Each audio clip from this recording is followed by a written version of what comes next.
Hoje é o dia do aniversário do nosso mestre. Falar do mestre Raimundo Irineu Serra é falar de um homem humilde que se tornou um grande mestre espiritual e cuja doutrina é hoje difundida e reconhecida em todos os continentes. Eu me recordo que em dezembro de 92, quando eu estava indo para Rio Branco participar das comemorações do centenário, eu comecei a ouvir uma melodia martelando na minha cabeça, comecei a solfejar e receber um hino. Em uma das estrofes, o hino dizia: "Quando o mestre veio à terra, o Acre tornou-se mel. Raimundo Irineu Serra é um cruzeiro no céu." Eu penso que isso representa, mais ou menos, a grande síntese espiritual contida nesse grande acontecimento.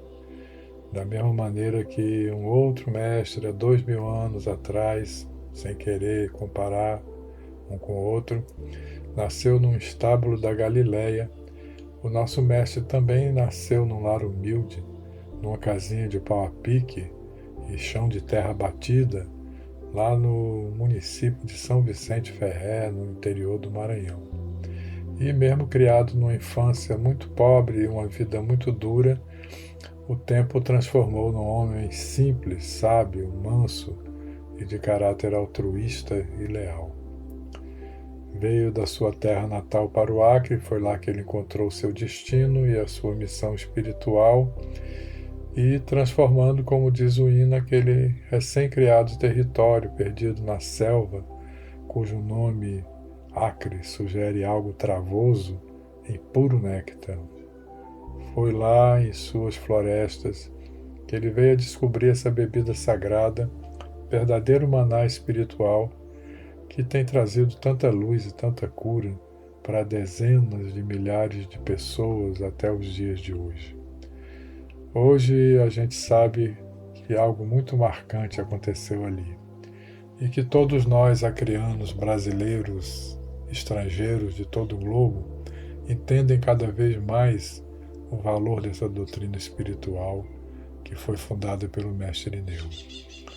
Apesar das diferenças de nuances que sempre ocorrem após a passagem dos grandes mestres, muitas vertentes surgidas de sua raiz, como a nossa do Padrinho Sebastião, consideram ainda hoje um dos grandes mestres espirituais da atualidade e se sentem honrados e acolhidos como seguidores dessa grande árvore sombreira. Pois é isso que acontece. Normalmente, a posteridade reconhece muito melhor os seus filhos ilustres e que sempre quase passam desapercebidos ante aos olhos dos contemporâneos. É preciso uma certa distância no tempo para a gente reconhecer a importância de um grande homem. Grandes personagens como ele não precisam ter seu valor e o seu peso medido pela quantidade de bronze fundido de estátuas, né? E que fica mais famoso, tanto mais famoso quanto o número de cadáveres que deixam atrás de suas guerras e politicagens. Os homens santos são reconhecidos e lembrados pela sua bondade amorosa, pelo seu altruísmo, pela sua preocupação em aliviar o sofrimento e procurar o bem-estar e a felicidade dos outros. O que confere a grandeza a esses verdadeiros guias e instrutores da humanidade é a sua humildade.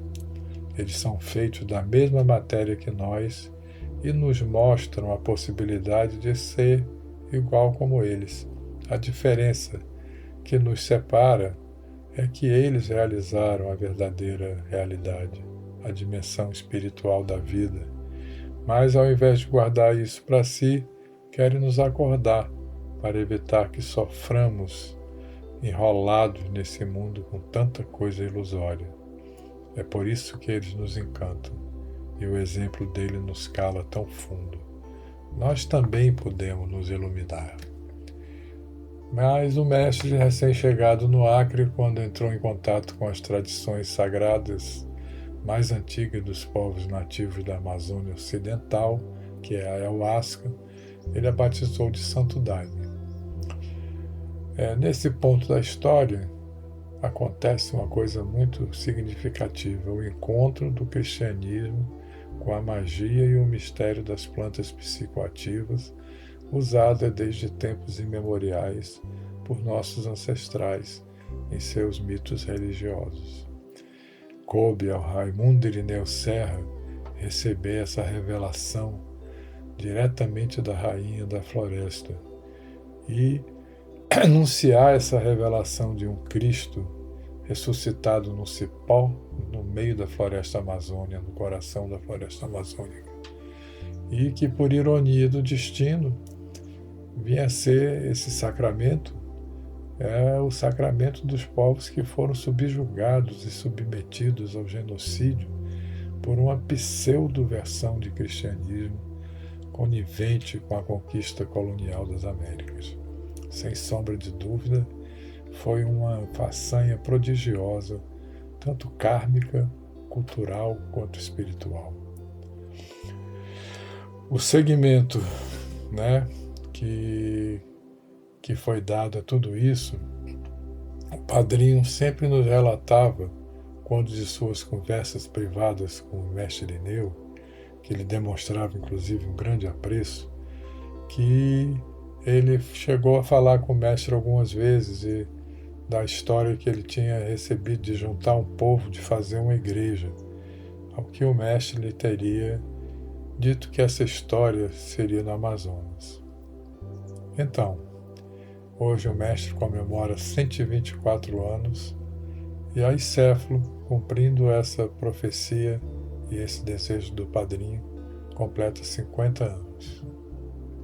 O Santo Daime se constitui um poderoso remédio e atalho para a transformação de consciência tão urgente quanto necessária para que a gente possa vencer essa grande crise planetária que estamos vivendo. Viva o nosso mestre Irineu, viva toda a nossa irmandade, viva Aicéfalo.